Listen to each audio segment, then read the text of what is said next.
আসসালামু আলাইকুম আরহামতুল্লাহ বারকাতুহু। আশা করি মহান আল্লাহর অশেষ রহমতে আপনারা সবাই ভালো আছেন। আজ আমি আপনাদের জন্য নিয়ে চলে এসেছি আরও একটি ইমেইলে পাঠানো বাস্তব অভিজ্ঞতার গল্প। গল্প বললে ভুল হবে। আজকের ঘটনাটি আমাদের কাছে পাঠিয়েছেন কলকাতার হাওড়া থেকে প্রিয়াঙ্কা দিদি।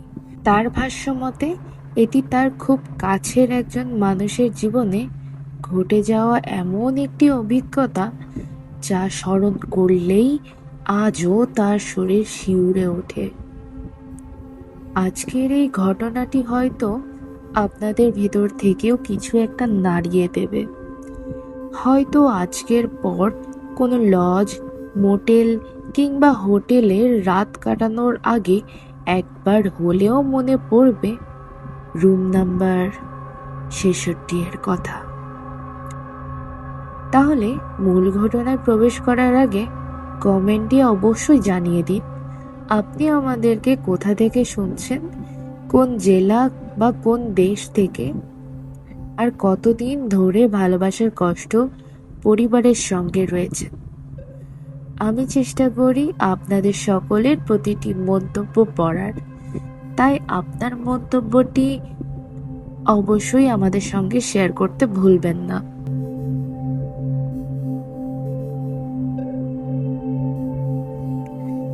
প্রতিটি অন্ধকারের আড়ালে লুকিয়ে থাকে এমন একটি গল্প। কিছু গল্প শুধুই গল্প, আর কিছু গল্প বাস্তবের চেয়েও ভয়ঙ্কর। আজকের রাতে সেই অজানা গল্প নিয়ে আপনারা শুনছেন ভালোবাসার কষ্ট হরর পডকাস্ট।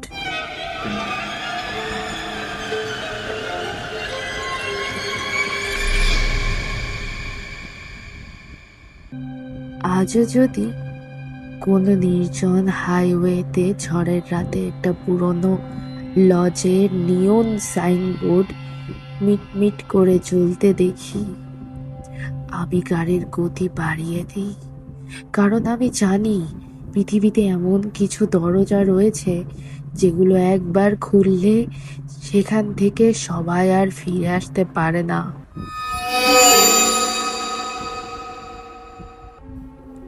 আমার নাম অরিন্দম। আজ থেকে প্রায় ৩ বছর আগে আমার আর আমার স্ত্রীর সঙ্গে গোয়ার পথে এমন একটি ঘটনা ঘটেছিল যার ব্যাখ্যা আমি আজও খুঁজে পাইনি। আমার স্ত্রীর নাম মেঘলা। অনেকবার ভেবেছি ঘটনাটা কাউকে বলবো না, কারণ আমি জানি আমি যা বলতে যাচ্ছি তা বিশ্বাস করা সহজ নয়। অনেকে হয়তো বলবেন দীর্ঘ পথের ক্লান্তি, অতিরিক্ত মানসিক চাপ, অথবা হয়তো সবটা ছিল আমার কল্পনা।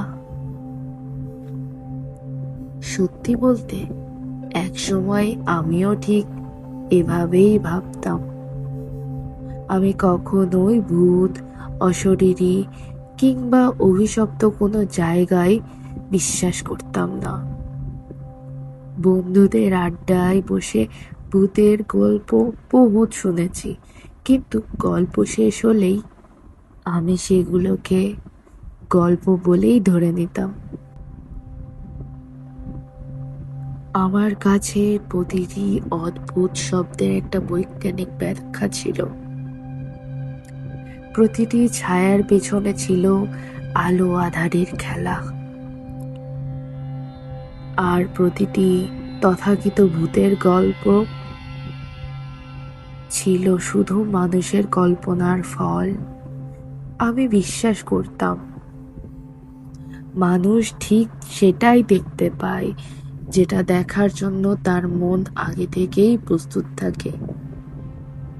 কিন্তু সেই রাত, সেই একটি রাত, সেই একটি দরজা, আর সেই অভিশপ্ত রুম নাম্বার ৬৬, আমার জীবনের সব বিশ্বাসকে এক রাতেই ভেঙে চুরমার করে দিয়েছিল। আজও মাঝরাতে ঘুম ভেঙে গেলে মনে হয় কেউ একজন আমার ঘরের বাইরে দাঁড়িয়ে আছে। আজও কোনো হোটেলে উঠলে অজান্তেই আমি রুমের প্রতিটি দরজা গুনে শুনে দেখি। আর যদি কোথাও ৬৬ নাম্বার লেখা দেখতে পাই, আমি আর এক মুহূর্ত সেখানে দাঁড়িয়ে থাকি না। কারণ আমি জানি কিছু দরজা কখনোই মানুষের জন্য তৈরি হয় না। ঘটনাটা শুরু হয়েছিল এক বর্ষা সকালে। আমি আর মেঘলা কলকাতার হাওড়া থেকে ব্যক্তিগত গাড়িতে করে গোয়ার উদ্দেশ্যে রওনা দিয়েছিলাম।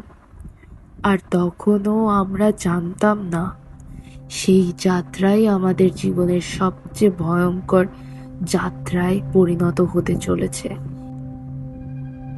এখানে একটু বিরতি নিচ্ছি। আপনাদেরকে ঘটনাটা কয়েকটি পর্বে বিভক্ত করে শোনানো হবে, কেননা ঘটনাটা এতটা বড় এবং সিরিয়াস একটা টপিকের উপরে, যেটা আপনাদের মনে ছাপ ফেলে যাবে, গ্যারান্টি দিয়ে বলতে পারি। তো চলুন ঘটনাতে ফেরা যাক। পর্ব ১। যে যাত্রার শেষ কোথায় কেউ জানতো না। সেদিনের সকালটা ছিল অদ্ভুত রকমের সুন্দর। বর্ষাকাল হলেও আকাশে তখনও সূর্যের নরম আলো ছড়িয়েছিল। রাতের বৃষ্টিতে ধুয়ে যাওয়া রাস্তা চিকচিক করছিল, আর চারপাশে গাছপালাগুলো যেন নতুন করে প্রাণ ফিরে পেয়েছিল। আমি গাড়ি চালাচ্ছিলাম, আর আমার পাশের সিটে বসেছিল মেঘলা। তার হাতে ধোয়া ওঠা কফির কাপ। জানলার কাছে হেলান দিয়ে বাইরের দৃশ্য দেখছিল। হঠাৎ মেঘলা মুচকি হেসে বলল, জানো অরিন্দম, আমরা সত্যিই কোথাও বেড়াতে বেরোয়েছি।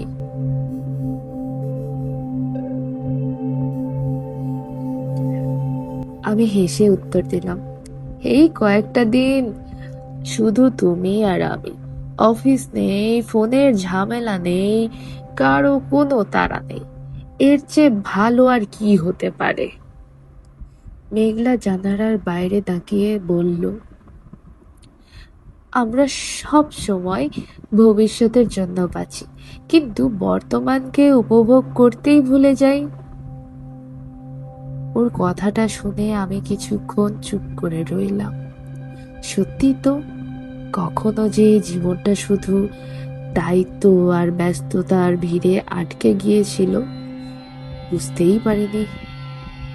আমাদের বিয়ে হয়েছে প্রায় ৫ বছর, তবুও এমন করে দুজন একসঙ্গে এত লম্বা রোড ট্রিপে বের হওয়ার সুযোগ কখনো হয়নি।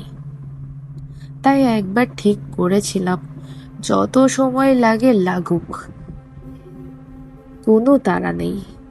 রাস্তা যত সুন্দর হবে আমরা তত ধীরে চলব। পথে ছোট ছোট চায়ের দোকানে থেমেছি, মাটির ভাঁড়ে চা খেয়েছি। রাস্তার ধারের এক বৃদ্ধের কাছ থেকে কাঁচা আম কিনে মেঘলা জোর করে আমাকে খাইয়েছে। সেই ছোট্ট ছোট্ট মুহূর্তগুলো আজও আমার কাছে পৃথিবীর সবচেয়ে মূল্যবান স্মৃতি। কারণ তখনও জানতাম না আর মাত্র কয়েকটা ঘন্টা পর আমাদের জীবনটা এমনভাবে বদলে যাবে যে সেই দিনের প্রতিটি হাসি মনে পড়লেই আজও বুকের ভেতরটা মোচড় দিয়ে ওঠে। বিকেল গড়াতে না গড়াতেই আমি প্রথম জিনিসটা লক্ষ্য করলাম, আকাশের রং বদলাতে শুরু করেছে। প্রথমে মনে হলো সাধারণ মেঘ, কিন্তু ধীরে ধীরে সেই মেঘগুলো যেন পুরো আকাশটাকে গিলে ফেলতে লাগলো।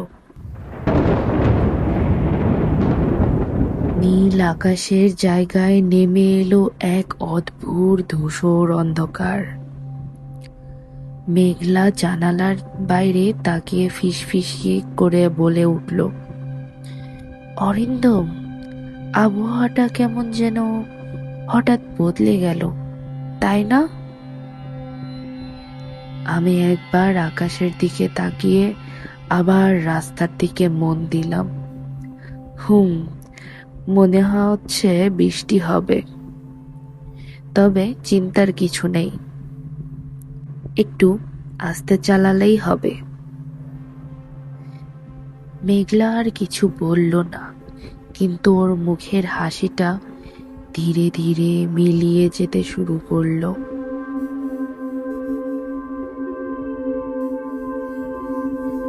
সেই মুহূর্তে আমাদের কেউই বুঝতে পারেনি এটা কোনো সাধারণ বৃষ্টির শুরু ছিল না, এটা ছিল আমাদের জীবনের সবচেয়ে ভয়ঙ্কর রাতের সূচনা। আমি সবসময় আবহাওয়ার পরিবর্তন খুব সহজে বুঝতে পারি। ছোটবেলা থেকে বাবার সঙ্গে অনেকবার লং ড্রাইভে বেরিয়েছি। তিনি একটা কথা সবসময় বলতেন, প্রকৃতি কখনোই হঠাৎ করে রেগে যায় না অরিন্দম, আগে সে সতর্ক করে, মানুষই সেই সতর্ক বার্তা বুঝতে পারে না। সেদিন বাবার সেই কথাটাই বারবার মাথার ভেতরে ঘুরছিল। প্রথমে কয়েক ফোঁটা, তারপর হঠাৎ করেই যেন আকাশ ফেটে বৃষ্টি নামলো। এত ঘন বৃষ্টি যে সামনের রাস্তা কয়েক সেকেন্ডের জন্য পুরোপুরি অদৃশ্য হয়ে গেল। আমি সঙ্গে সঙ্গে গাড়ির গতি কমিয়ে দিলাম, স্টিয়ারিংটা দু হাতে শক্ত করে ধরে নিলাম আর বললাম, সিট বেল্টটা আরেকবার চেক করে নাও, রাস্তা ভালো লাগছে না। মেঘলা চুপচাপ সিট বেল্টটা টান টান করে দেখলো, ঠিক করলো। তারপর খুব নিচু গলায় বলল, অরিন্দম, আমার কেমন যেন অস্বস্তি লাগছে। আমি হালকা হেসে বললাম, এই আবহাওয়ায় সবারই লাগে, আর একটু পরেই কমে যাবে, চিন্তা করিও না। কিন্তু আমি নিজেও জানতাম না আমি কথাটা ওকে শান্ত করার জন্যই বলেছি, কারণ আমারও ঠিক এরকমই অস্বস্তি হচ্ছিল। ঠিক তখনই স্ক্রিনে ভেসে উঠল মাসি কলিং। মেঘলার ফোনে বেজে উঠল কল। ও ফোনটা ধরতেই মুখের হাসিটা মুহূর্তের মধ্যে মিলিয়ে গেল। আমি শুধু ওর কথাগুলো শুনছিলাম। কি? কখন? এখন কেমন আছেন? আচ্ছা, ঠিক আছে, রাখছি। ফোনটা কেটে দিয়ে ও অনেকক্ষণ কিছু বলল না। আমি নিজেই জিজ্ঞাসা করলাম, কি হয়েছে? মেঘলা গভীর শ্বাস নিয়ে বলল, যার বাড়িতে আজ রাতটা থাকার কথা ছিল ও থেমে গেল। আমি ওর দিকে তাকালাম। বলো? মাসির শাশুড়িকে হঠাৎ নাকি হাসপাতালে নিয়ে যেতে হয়েছে। সবাই এখন হাসপাতালে, বাড়িতে কেউ নেই। এখন কি করব আমরা? কোথায় যাব? গাড়ির ভেতরে কয়েক সেকেন্ড সম্পূর্ণ নীরব হয়ে গেল। আমাদের আজকের থাকার একমাত্র জায়গাটা, একটা একটা ফোন কলেই বাতিল হয়ে গেল। আমি নিজেকে স্বাভাবিক রেখে বললাম, সমস্যা নেই, সামনে নিশ্চয়ই কোনো লজ বা হোটেল কিংবা মোটেল নিশ্চয়ই পেয়ে যাব, এক রাতেরই তো ব্যাপার। মেঘলা জানালার বাইরে তাকিয়ে খুব আস্তে করে বলল, আশা করি। কিন্তু ওর সেই আশা করি কথাটার মধ্যে এমন এক অদ্ভুত শূন্যতা ছিল যেটা আজও আমার কানে বাজে।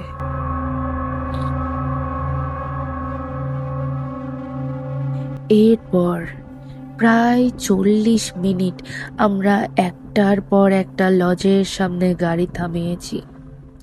কোথাও লেখা নো ভ্যাকেন্সি, কোথাও আবার দরজায় বড় তালা ঝুলছে। এক জায়গায় তো একজন বৃদ্ধ দূর থেকেই হাত নেড়ে বললেন, সব রুম ভরা, সামনে চেষ্টা করুন। সামনে সামনে আরো সামনে, কিন্তু সেই সামনেই যেন শেষই হচ্ছিল না। বৃষ্টি তখন এতটাই বেড়ে গেছে যে রাস্তার দুপাশের গাছগুলোও স্পর্শ দেখা যাচ্ছিল না। হেডলাইটের আলোয় বৃষ্টির ফোঁটা জমে গিয়েছিল। মনে হচ্ছিল আমরা যেন কোনো রাস্তা দিয়ে নয়, এক বিশাল অন্ধকারের ভেতর দিয়ে এগিয়ে চলেছি। ঠিক তখনই মেঘলা হঠাৎ আমার হাত চেপে ধরল, এত জোরে যে আমি চমকে উঠলাম। অরিন্দম, কি হয়েছে? ও সামনের দিকে আঙ্গুল তুলে কাপা গলায় বলল, ওই ওইটা দেখো। আমি হেডলাইটের আলো একটু সামনে ফেলতেই ঘন বৃষ্টির পর্দার আড়াল থেকে দূরে অস্পষ্ট ভাবে একটা নিয়ন সাইনবোর্ড জ্বলে উঠল। একবার জ্বলছে, আবার নিভে যাচ্ছে, আবার জ্বলছে, মনে হচ্ছে নিভে যাবে এখনই। কেউ যেন মৃত্যুর আগে শেষবারের মতো শ্বাস নেওয়ার চেষ্টা করছে, এরকম একটা অনুভূত হলো আমাদের। সেই সাইনবোর্ডে মাত্র একটা শব্দ স্পষ্ট দেখা যাচ্ছিল, লজ। বাকি অক্ষরগুলো অনেক আগেই অন্ধকারের কাছে হার মেনে বসে আছে।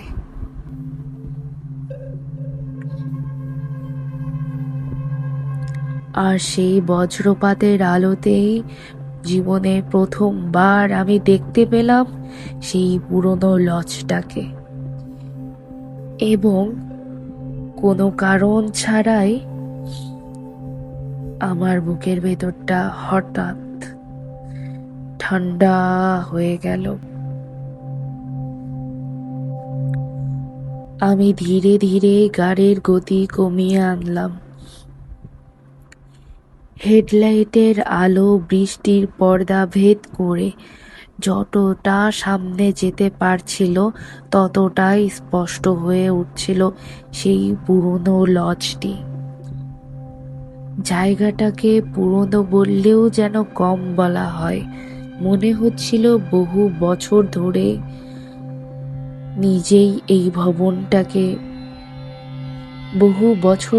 সময় নিজেই এই ভবনটাকে ভুলে গেছে। দেয়ালের রং প্রায় উঠে গেছে, কিছু জানালা বাইরে থেকে মোটা কাঠের তক্তা দিয়ে বন্ধ। বারান্দার কাঠের রেলিংগুলো বৃষ্টির পানিতে কালচে হয়ে গেছে। কিছু কিছু জানালা যেগুলো খোলা, সেগুলো ছিল অস্বাভাবিক অন্ধকার। একটাও জানালায় আলো নেই, একটাও পর্দা নড়ছে না, একটাও মানুষের ছায়া দেখা যাচ্ছে না। কিন্তু সামনের সেই মিটমিটে নিয়ন সাইনবোর্ডটা এখনো জ্বলছে, যেন সে আমাদের জন্যই অপেক্ষা করছিল। পার্কিং লটে ঢুকতেই আমার চোখ প্রথমে গিয়ে পড়ল সেখানে দাঁড়িয়ে থাকা দুটো গাড়ির ওপর। গাড়ি দুটো এতটাই পুরনো যে প্রথম দেখায় মনে হচ্ছিল বহু বছর যুগ যুগ ধরে ওগুলো এখানেই পড়ে রয়েছে। কাচের ওপর ধুলোর আস্তরণ, একটার সামনে চাকা হাওয়া শূন্য, অন্যটার নাম্বার প্লেট প্রায় পড়াই যাচ্ছে না। আমি অবাক হয়ে বললাম, এগুলো কি এখনো কারো?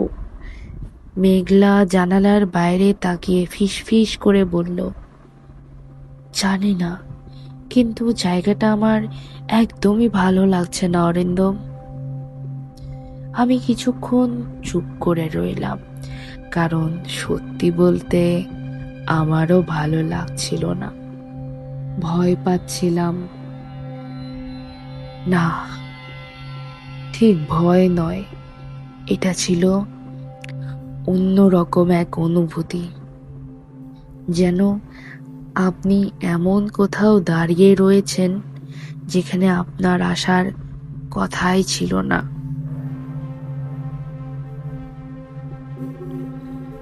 বৃষ্টি তখনই আরো জোরে বেড়ে বৃষ্টি তখন আরো বেড়ে গেছে। ফিরে যাওয়ারও উপায় নেই। চারপাশের মাইলের ওপর মাইল নির্জন রাস্তা, মোবাইলের নেটওয়ার্ক প্রায় নেই বললেই চলে, আর রাত দ্রুত নেমে এসছে। আমি মেঘলার দিকে তাকিয়ে বললাম, আমি অফিসে গিয়ে দেখি একটা রুম পাওয়া যায় কিনা। মেঘলা সঙ্গে সঙ্গে আমার হাত চেপে ধরল। ওর হাতটা বরফের মতো ঠান্ডা। একলা যেও না। আমি হেসে বললাম, 2 মিনিটের ব্যাপার, দরজা খুলে দিলে মানুষ যদি থাকে তাহলে তোমাকেও নিয়ে যাব। ও কিছু বলল না, শুধু মাথা নাড়ল হ্যাঁ সূচক বাক্যতে।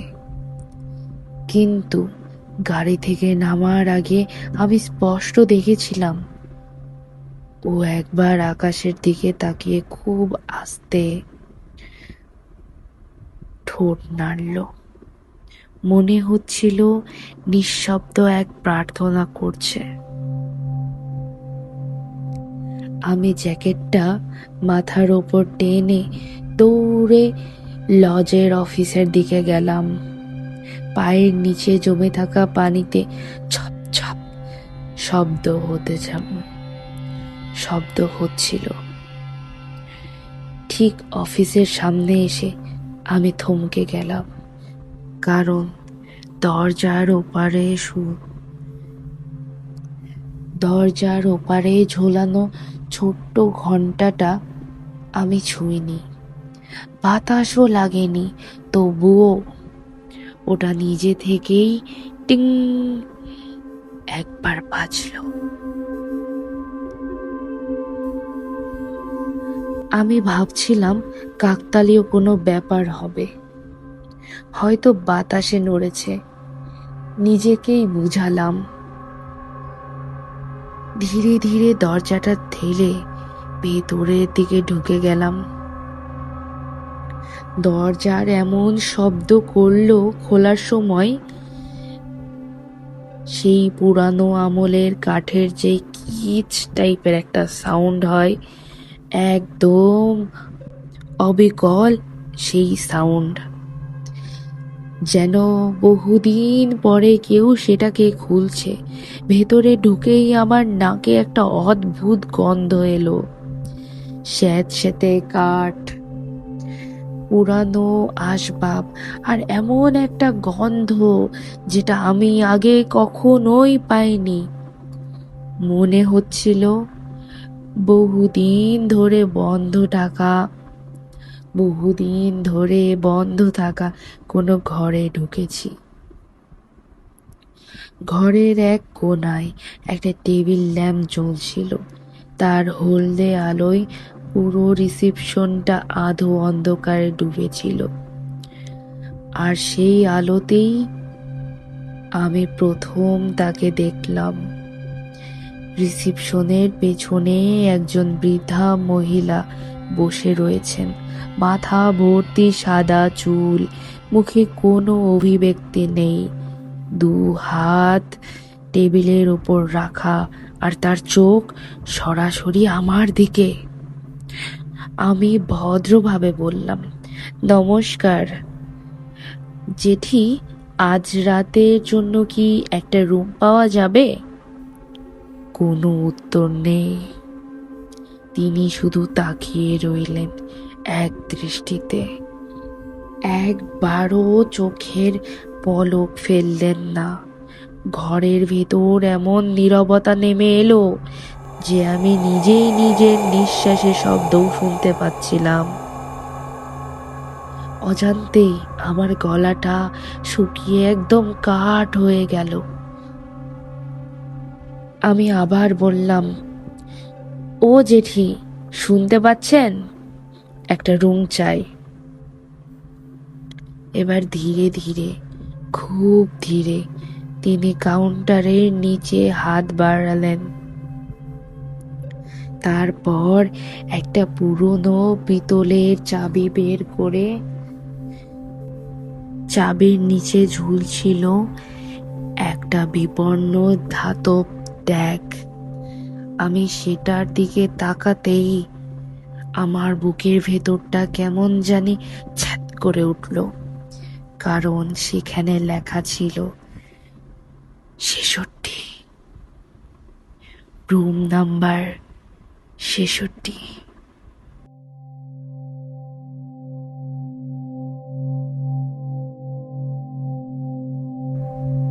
আমি অনেকক্ষণ ধরে সেই ধাতব ট্যাগটার দিকে তাকিয়েছিলাম। অদ্ভুত একটা ব্যাপার, সংখ্যাটা দেখেই কেন যেন বুকের ভেতরটা হালকা কেঁপে উঠল। না, আমি কোনো কুসংস্কারে বিশ্বাস করতাম না। সংখ্যা তো সংখ্যাই, তবুও মনে হচ্ছিল এই নাম্বারটা যেন আমাকে আগে থেকেই চিনত, যেন আমি আসার আগেই এই চাবিটা আমার জন্যই আলাদা করে তুলে রাখা হয়েছিল। আমি নিজেকে সামলে একটু হেসে বললাম, রুম ভাড়া কত? বৃদ্ধা মহিলা আবারও কোনো উত্তর দিল না, শুধু ধীরে ধীরে তার ডান হাতটা আমার দিকে বাড়িয়ে দিলেন। একটাও শব্দ নয়। আমি পকেট থেকে টাকা বের করে কাউন্টারের উপর রাখলাম। তিনি টাকাগুলোর দিকে একবারও তাকালেন না, শুনলেনও না, শুধু খুব আস্তে করে মাথা নাড়লেন। ব্যাস, এতটুকুই। না কোনো রেজিস্টার নাম লিখতে হলো, না কোনো পরিচয়পত্র দেখাতে হলো, আর না কোনো প্রশ্ন করলেন তিনি কোথা থেকে এসেছেন, কতদিন থাকবেন, সঙ্গে আর কে আছেন, কিচ্ছুই না। যেন তিনি সব আগেই জানতেন। আমি চাবিটা হাতে নিয়ে বেরিয়ে আসার সময় পিছনে ঘুরতেই ঠিক তখনই প্রথমবার আমি তার কণ্ঠস্বর শুনলাম, একটু দাঁড়াও। আমি থেমে পেছনে ফিরে তাকালাম। তিনি এখনো আগের মতোই বসে আছেন, কিন্তু এবার তার চোখ দুটো আরো অদ্ভুত লাগছিল। এক দৃষ্টে আমার দিকে তাকিয়ে তিনি খুব শান্ত গলায় বলে উঠলেন, আজ রাতে ওই দরজাটা খুলো না। আমার ভুরু কুঁচকে গেল। কোন দরজা? বৃদ্ধা মহিলা সঙ্গে সঙ্গে উত্তর দিলেন না। তিনি ধীরে ধীরে একটা হাসি হাসলেন, কিন্তু ওই হাসিতে এক ফোঁটাও উষ্ণতা ছিল না। ওটা ছিল এমন একটা হাসি যেটা দেখে মানুষের কৌতূহল বেড়ে যাবে, আর বুকের ভেতরের ধুকধুকানিটা আরো তীব্র বেগে জেগে উঠবে। যেন মনে হবে বুকের ভেতরটা শীতল ঠান্ডা হয়ে যাচ্ছে। তারপর তিনি বললেন, দেখলেই চিনতে পারবে। আমি আরো কিছু জিজ্ঞেস করতে যাচ্ছিলাম, কিন্তু তিনি ইতোমধ্যেই মাথা নিচু করে অন্যদিকে তাকিয়েছেন, যেন কথোপকথন এখানেই শেষ।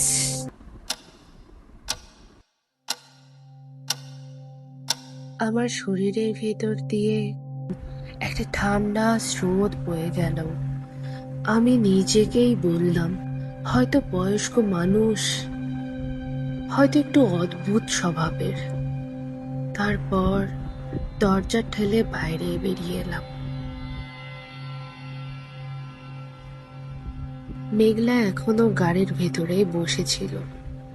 আমি কাছে যেতেই ও জানালা নামিয়ে উদ্বিগ্ন গলায় বলল, এতক্ষণ লাগলো কেন? আমি দরজা খুলে গাড়িতে উঠে বসলাম। হাতে থাকা চাবিটা ওর দিকে বাড়িয়ে দিলাম। রুম পেয়ে গেছি। মেঘলা চাবিটা হাতে নিয়ে ট্যাগের দিকে তাকালো, তারপর খুব আস্তে বলল, 66। আমি অবাক হয়ে তাকিয়ে রইলাম ওর দিকে, আর জিজ্ঞাসা করলাম, কি হলো?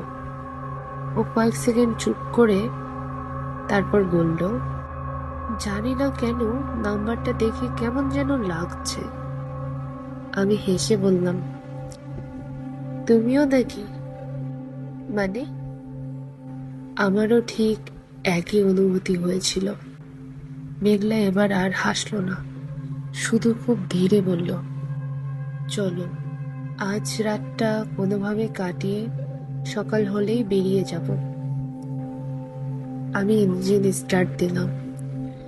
গাড়িটা ধীরে ধীরে লজের ভেতরে সরু রাস্তা ধরে এগোতে লাগলো। বাইরে বৃষ্টি, ভাঙা লাইট পোস্টের হলদে আলো, চারপাশে সারি সারি বন্ধ দরজা, একটা দুইটা তিনটা, সবকটা রুম অন্ধকার। মনে হচ্ছিল পুরো লজে আমরা ছাড়া আর কেউ নেই। ঠিক তখনই হেডলাইটের আলো এসে থামলো একটা দরজার সামনে। দরজার ওপরে মরিচা ধরা ধাতব প্লেটে লেখা, রুম নাম্বার 66। আমি ইঞ্জিন বন্ধ করলাম। বাইরে তখনও ঝড় হচ্ছিল, কিন্তু অদ্ভুত ব্যাপার, মনে হচ্ছিল ঝড়ের শব্দের মাঝেও কেউ যেন নিঃশব্দে আমাদের আসার অপেক্ষায় ছিল। আমি আর মেঘলা একবার একে অপরের দিকে তাকালাম, তারপর ধীরে ধীরে আমি দরজার তালায় চাবিটা ঢোকালাম। দরজা ধীরে ধীরে ভেতরের দিকে খুলে গেল। একটা ঠান্ডা স্যাঁতস্যাঁতে বাতাস আমাদের মুখে এসে লাগলো। আমি প্রথমে হাত বাড়িয়ে ভেতরের সুইচটা খুঁজলাম। সুইচের সাউন্ড, হলদে রঙের একটা পুরোনো বাল্ব জ্বলে উঠতেই পুরো ঘরটা চোখের সামনে ভেসে উঠল। আমি কিছুক্ষণ স্থির হয়ে দাঁড়িয়ে রইলাম, কারণ আমি যা দেখার জন্য প্রস্তুত ছিলাম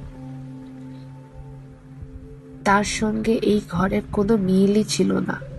মেঘলা ধীরে ধীরে আমার পাশ দিয়ে ভেতরে ঢুকে চারিদিকে তাকালো, তারপর অবাক হয়ে বলল, এটা এত পরিষ্কার? আমি মাথা নাড়ালাম। সত্যি, বাইরে থেকে যেটাকে দেখে মনে হচ্ছিল বহু বছর ধরে কেউ এখানে আসেনি, ভেতরে ঢুকেই যেন সম্পূর্ণ অন্য একটা জগৎ। একটা বড় ডাবল বেড, সাদা পরিপাটি বিছানার চাদর, কোনায় একটা কাঠের টেবিল, তার ওপর রাখা পুরনো ধাঁচের টেবিল ল্যাম্প, দেয়ালে ঝুলছে একটা গোল ঘড়ি, তার নিচে ছোট্ট একটা টেলিভিশন। একপাশে একটা ছোট্ট ফ্রিজ আর ডান দিকে বাথরুমের দরজা, সবকিছু অস্বাভাবিকভাবে গুছিয়ে রাখা। এমনকি ঘরের ভেতরে একটুও ধুলা নেই। আমি মৃদু হেসে বললাম, দেখে তো মনে হচ্ছে আমরা বাইরে থেকে জায়গাটাকে একটু বেশি বিচার করে ফেলেছিলাম। মেঘলাও হালকা হাসল, হয়তো।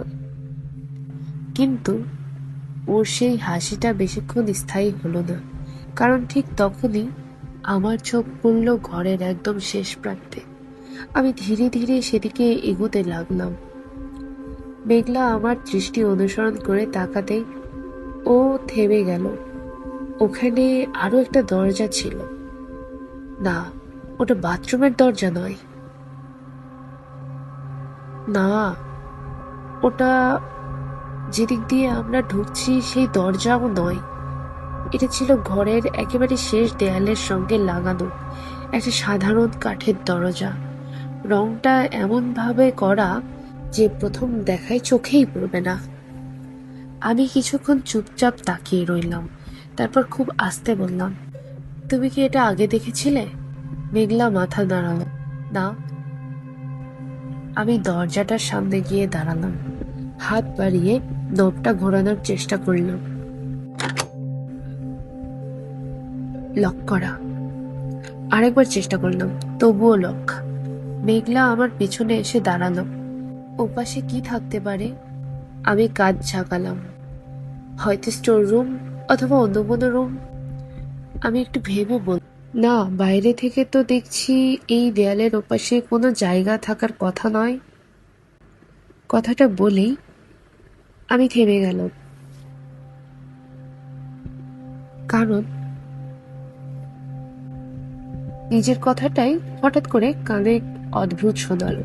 সত্যিই তো, বাইরে থেকে ভবনটা যতটা বড় দেখেছি, এই দেয়ালের ওপাশে আর কিছু থাকার কথা নয়। তাহলে এই দরজাটা কোথা থেকে এলো? আর দরজাটা ঠিক কোথায় যায়? আমরা দুজনে কয়েক সেকেন্ড দরজাটার দিকে তাকিয়ে রইলাম। মনে হচ্ছিল এটা একটা সাধারণ দরজা নয়, আবার এটাও মনে হচ্ছিল আমি অকারণেই ব্যাপারটাকে বড় করে ভাবছি। আমি নিজেই হেসে বললাম, চলো, এত ভেবে লাভ নেই। কাল সকালে বের হওয়ার সময় রিসেপশনে জিজ্ঞেস করে নিব। মেঘলা স্বস্তির নিঃশ্বাস ফেলল। হ্যাঁ, তুমি ঠিকই বলেছ, আজ আর কিছু ভাবতে চাই না। আমরা ব্যাগ খুলে কাপড় বের করতে লাগলাম। মেঘলা বাথরুমে ঢুকে ফ্রেশ হতে গেল। আমি টিভিটা অন করলাম।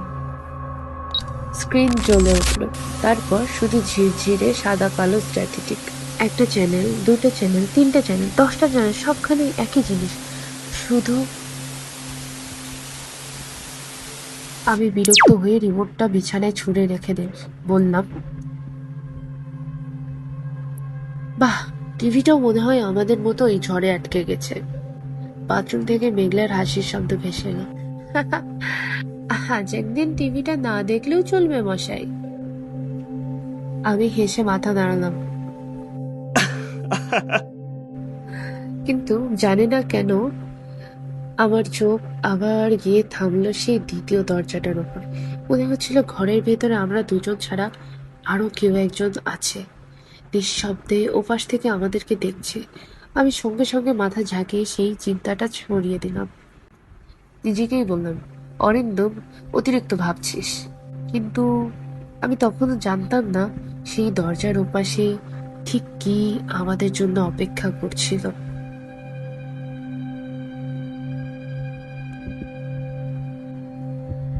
অরিন্দম ধীরে ধীরে হাত বাড়িয়ে দরজার হাতলটা স্পর্শ করল। মুহূর্তেই তার ভ্রু কুঁচকে গেল। হাতলটা অস্বাভাবিক ঠান্ডা, যেন অনেকক্ষণ বরফের ভেতরে রাখা ছিল। সে একবার করিডোরের দিকে তাকালো। পুরো করিডোর নিস্তব্ধ। দূরে কোথাও একটা পুরনো টিউব লাইটের মতো অনিয়মিতভাবে জ্বলছে আর নিভছে। অরিন্দম গভীর একটা শ্বাস নিল।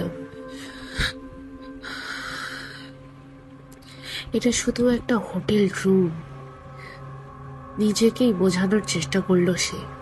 তখন দরজার লক খুলে গেল। অরিন্দম খুব ধীরে ধীরে দরজাটা ঠেলে ভেতরে ঢুকলো। ঘরের ভেতর অদ্ভুত একটা স্যাঁতস্যাঁতে গন্ধ। মনে হচ্ছিল বহুদিন ধরে জানলাগুলো খোলা হয়নি। সে চারিদিকে তাকালো।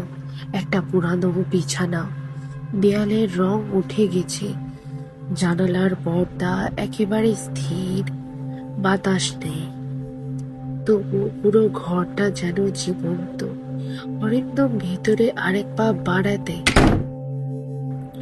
দরজা প্রচন্ড শব্দে নিচে থেকেই বন্ধ হয়ে গেল। অরিন্দম চমকে উঠে দ্রুত দরজার দিকে ঘুরে দাঁড়ালো। সে হাতল ঘুরিয়ে দেখলো দরজা খুলছে, লক হয়নি। তবুও কেন যেন মনে হচ্ছে এখন আর এই রুমের থেকে বের হওয়া যাবে না,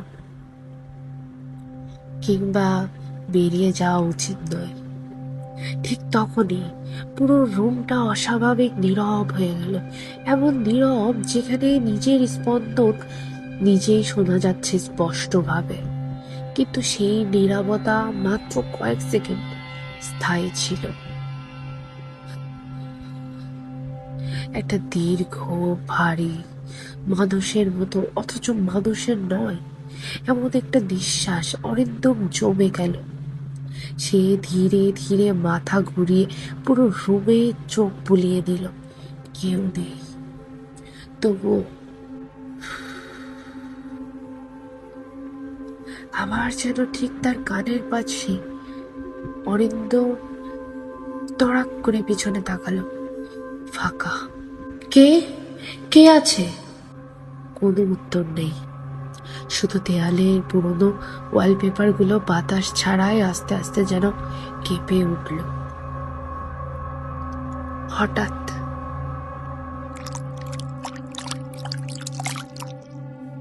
বাথরুম থেকে পানির ফোঁটা পড়ার শব্দ। অরিন্দমের মনে পড়ল সে তো ভেতরে ঢোকার আগে কলটা বন্ধই দেখেছিল। তাহলে এই শব্দটা আসছে কোথা থেকে? সে কাপা হাতে মোবাইলের ফ্ল্যাশ লাইটটা জ্বালল। আস্তে আস্তে বাথরুমের দিকে এগিয়ে গেল। প্রতিটি পদক্ষেপে মেঝে কেঁদে উঠেছে।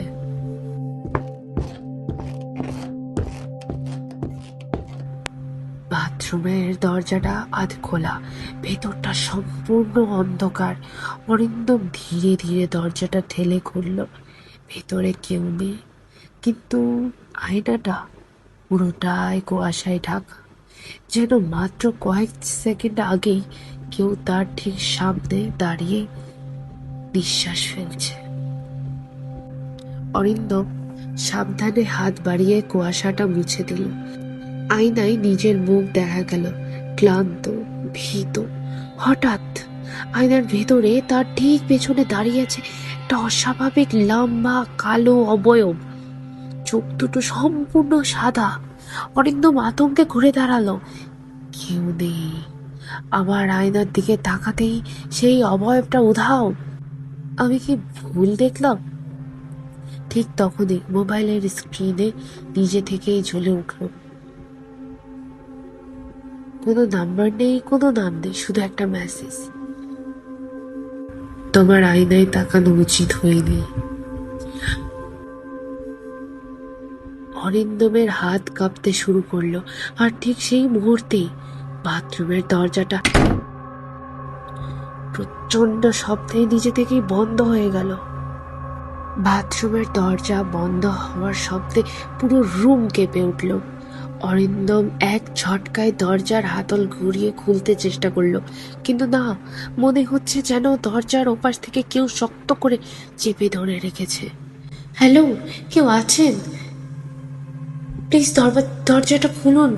আমার ভীষণ দম বন্ধ হয়ে আসছে, প্লিজ প্লিজ দরজাটা খুলুন। কোনো উত্তর নেই। হঠাৎ অরিন্দমের মোবাইলের স্ক্রিন আবার জ্বলে উঠল।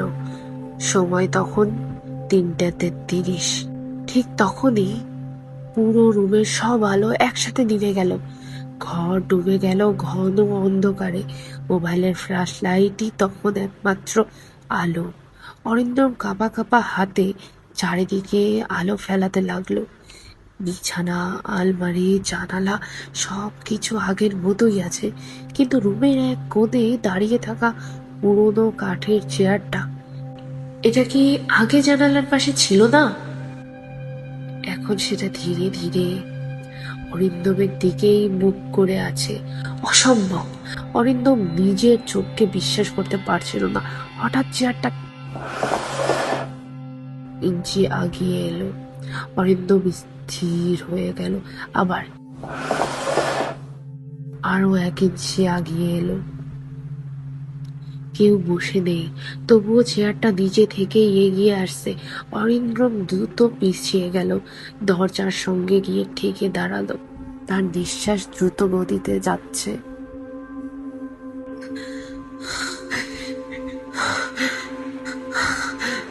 ঠিক তখনই মোবাইলের ফ্ল্যাশ লাইট কয়েকবার ঝিলমিল করলো। আলো এক মুহূর্তের জন্য নিভে গেল, আবার জ্বলে উঠল। চেয়ারটা আগের জায়গায় নাই, এখন সেটা অরিন্দম থেকে মাত্র কয়েক হাত দূরে। আর চেয়ারের উপরে রাখা আছে একটি পুরানো কালো সাদা ছবি। অরিন্দম তো এমন কোনো ছবি আগে দেখেনি। কাঁপতে কাঁপতে সে ছবিটি হাতে তুলে দিল। ছবিটিতে দেখা যাচ্ছে এই একই হোটেল রুম, এই একই বিছানা, একই জানালা, আর বিছানার পাশে দাঁড়িয়ে আছে একজন তরুণ। তার মুখটা স্পষ্ট, তার মুখটা অস্পষ্ট, কিন্তু তার ঠিক পেছনে একটা অস্বাভাবিক লম্বা কালো ছায়া। অরিন্দম ছবিটা আরো কাছে এনে দেখতেই তার বুক হিম হয়ে গেল। ছবির নিচে কালি দিয়ে লেখা, রুম নাম্বার 66, গেস্ট নাম্বার 27। আরো নিচে খুব ছোট্ট অক্ষরে আরেকটা লাইন, সে ভেবেছিল সে একা ছিল। অরিন্দম ধীরে ধীরে ছবিটা উল্টে দিল। পেছনে মাত্র একটি বাক্য লেখা, তুমি পরের জন। ঠিক সেই মুহূর্তে রুমের একেবারে অন্ধকার কোণ থেকে ভেসে এলো ফিসফিস করে বলা একটি কণ্ঠ, অবশেষে তুমি আমাকে শুনতে পাচ্ছ। ফিসফিসে কণ্ঠটা মিলিয়ে যেতেই পুরো রুম আবার নিস্তব্ধ হয়ে গেল। অরিন্দমের বুকের ধুকধুকানি যেন পুরো ঘরে প্রতিধ্বনিত হচ্ছে। সে ধীরে ধীরে মোবাইলের ফ্ল্যাশটা অন্ধকার কোণের দিকে ধরল। কেউ নেই, শুধু দেয়ালের প্লাস্টার খসে পড়ে অদ্ভুতভাবে সব দাগ তৈরি হয়েছে। অরিন্দম নিজের মনেই বলে উঠল, না, এগুলো আমার মনের ভুল। এতক্ষণ ধরে টেনশনে আছি বলেই এসব দেখছি। কিন্তু কথাটা শেষ হওয়ার আগেই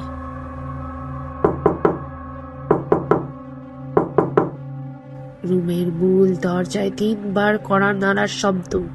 অরিন্দম থমকে গেল। এই গভীর রাতে কে আসবে? সে সাবধানে দরজার কাছে এগিয়ে গেল। দরজার নিচে সরু ফাঁক দিয়ে দেখা গেল বাইরের করিডোরে আলো জ্বলছে। কেউ একজন দাঁড়িয়ে আছে, তার ছায়া স্পষ্ট দেখা যাচ্ছে। অরিন্দম সাহস সঞ্চয় করে জিজ্ঞেস করল, কে? কয়েক সেকেন্ড নীরবতা, তারপর বাইরে থেকে খুব শান্ত কণ্ঠে উত্তর এলো, রুম সার্ভিস স্যার। অরিন্দম ভ্রু কুঁচকে বলল, মনে মনেই বলল, সে তো কোনো খাবার অর্ডার করেনি। তারপর জোরে বলল, আমি কিছু অর্ডার করিনি। বাইরের কণ্ঠ এবার আবারও ধীর হয়ে বলল, জানি, তবুও দরজাটা খুলুন, আপনার জন্য একটা জিনিস এসেছে।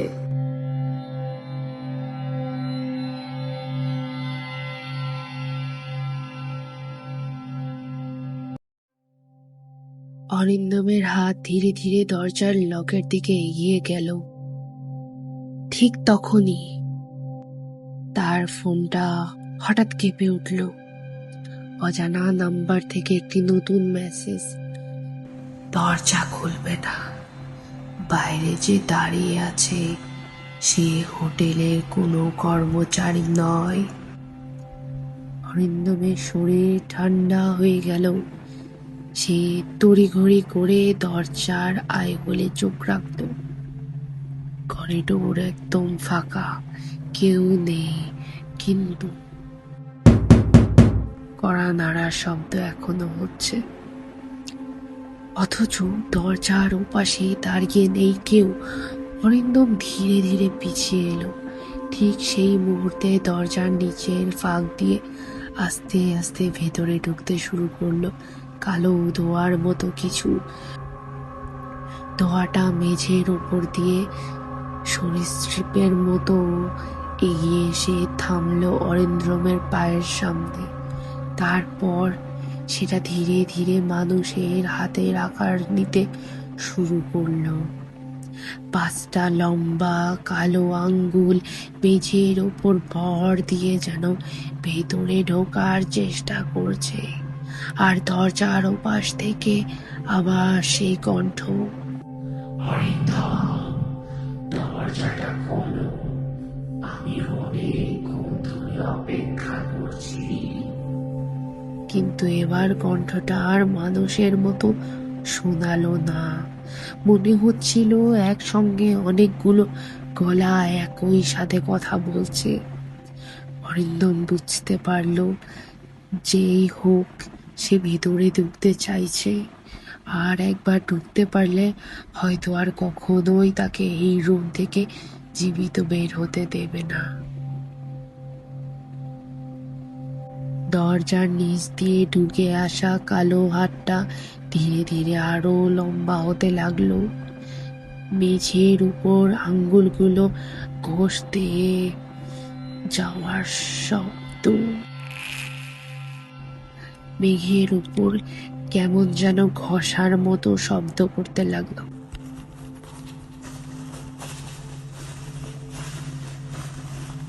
অরিন্দম কয়েক পা পিছিয়ে গেল। তার চোখ সরছে না।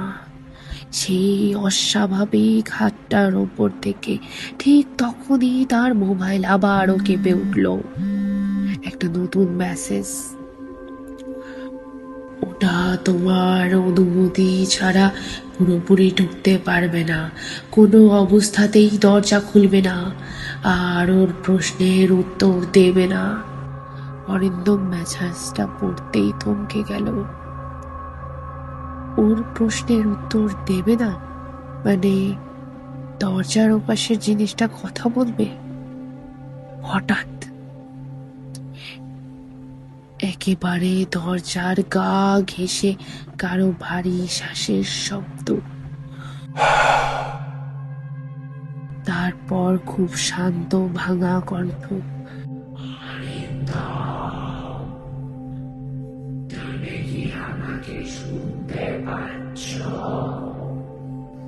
অরিন্দম ঠোঁট কামড়ে চুপ করে রইল। আবার সেই কণ্ঠ, এবার একটু জোরে,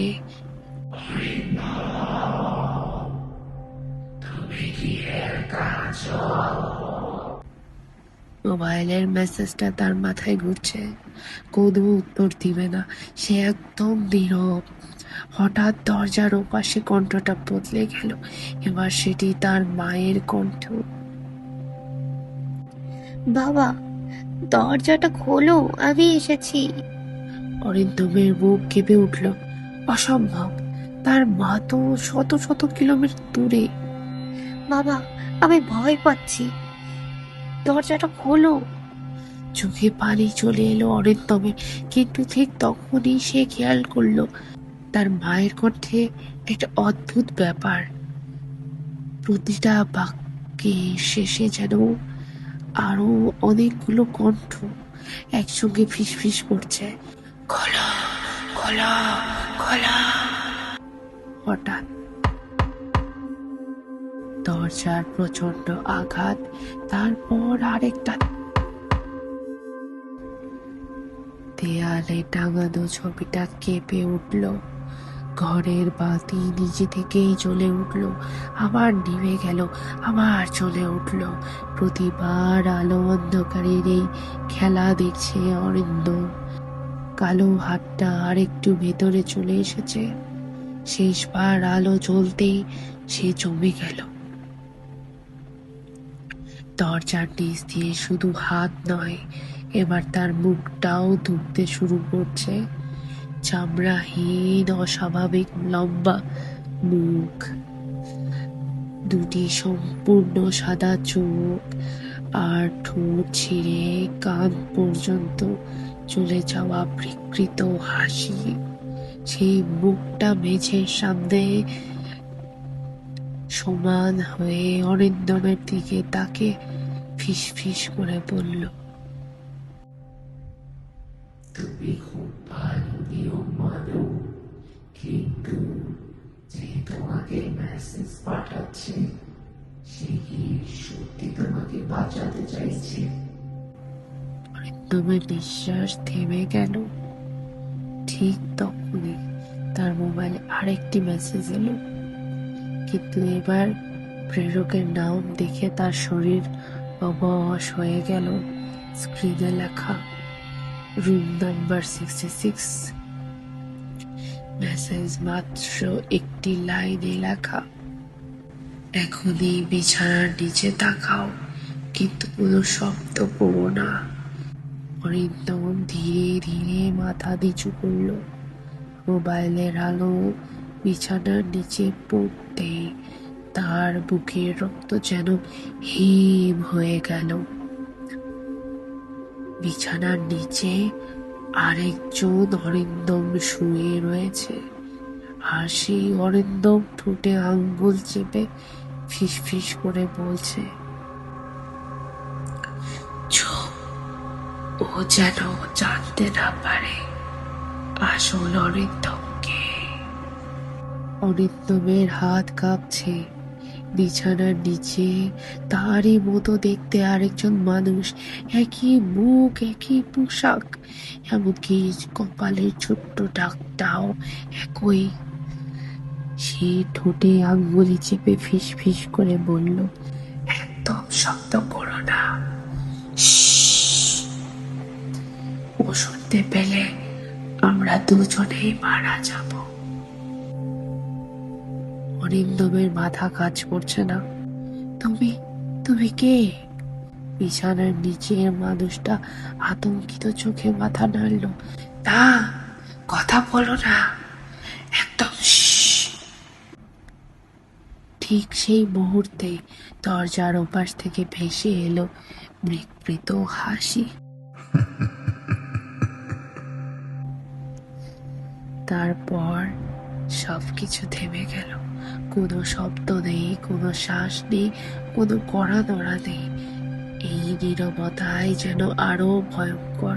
হঠাৎ দরজার লকটা নিচে থেকেই খুলে গেল, কিন্তু দরজাটা খুলল না, বরং ধীরে ধীরে দরজার নিচ দিয়ে ঢুকে আসা কালো ছায়াটা সরে গেল। মনে হলো যে জিনিসটা বাইরে ছিল সে আর বাইরে নেই। অরিন্দমের শরীর ঠান্ডা শীতল হয়ে গেল। সে বুঝতে পারল ও এখন রুমের ভেতরেই আছে। ঠিক তখনই বিছানার নিচে থাকা অরিন্দম আতঙ্কে কাঁপতে কাঁপতে ফিস ফিস করে বলল, ওকে দেখার চেষ্টা করো না। যতক্ষণ তুমি ওকে দেখবে না ততক্ষণ ও তোমাকে স্পর্শ করতে পারবে না। অরিন্দম দ্রুত চোখ বন্ধ করে ফেলল, কিন্তু চোখ বন্ধ করতে সে অদ্ভুত এক অনুভূত করল। তার ঠিক পেছনে কেউ দাঁড়িয়ে আছে। বরফের মতো ঠান্ডা নিঃশ্বাস এসে তার কাঁধে বা তার ঘাড়ে লাগছে।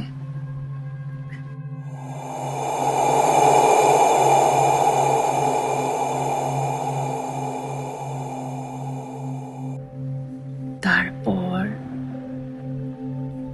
একটা অস্বাভাবিক ঠান্ডা হাত ধীরে ধীরে তার কাঁধে এসে রাখল।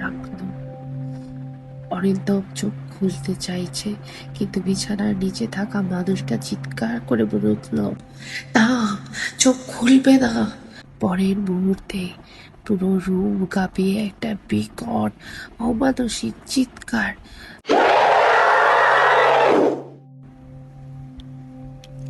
সব আলো একসাথে বিস্ফোরিত হয়ে নিভে গেল। মোবাইলের স্ক্রিন নিজে থেকেই একটি নতুন মেসেজ ভেসে উঠল, rule number 1 for room number 66। যদি অনুভব করো তোমার পেছনে কেউ দাঁড়িয়ে আছে, কোনো অবস্থাতেই ফিরে তাকানো যাবে না।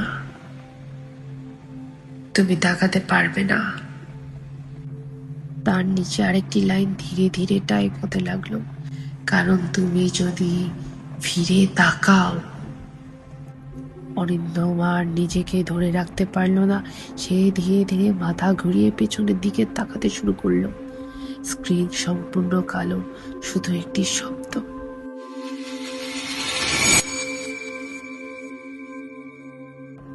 Two be continued.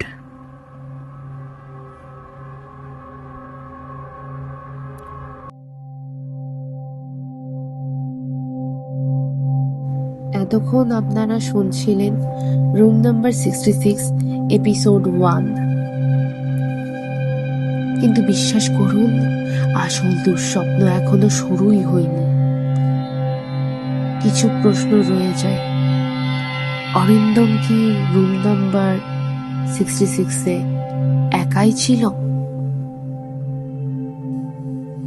মেঘলা কোথায়? বিছানার নিচে থাকা সেই মানুষটা কে? আর রুম নাম্বার 66-এর পরবর্তী নিয়মই বা কি হতে চলেছে? এসব প্রশ্নের উত্তর খুঁজতে হলে অপেক্ষা করতে হবে এপিসোড 2 এর জন্য। যদি আজকের পর্বটি আপনাদের ভালো লাগে তাহলে ভিডিওটিতে একটি লাইক দিয়ে আপনার মতামত কমেন্টে জানাতে ভুলবেন না। আর যারা যারা এখনো আমাদের পরিবারের সদস্য হননি তারা অবশ্যই সাবস্ক্রাইব করে পাশে থাকা বেল আইকনটি অন করে রাখুন, যাতে রুম নাম্বার 66-এর পরবর্তী পর্ব সবার আগে আপনার কাছেই পৌঁছে যায়। আজকের মতো এখানেই বিদায় নিচ্ছি।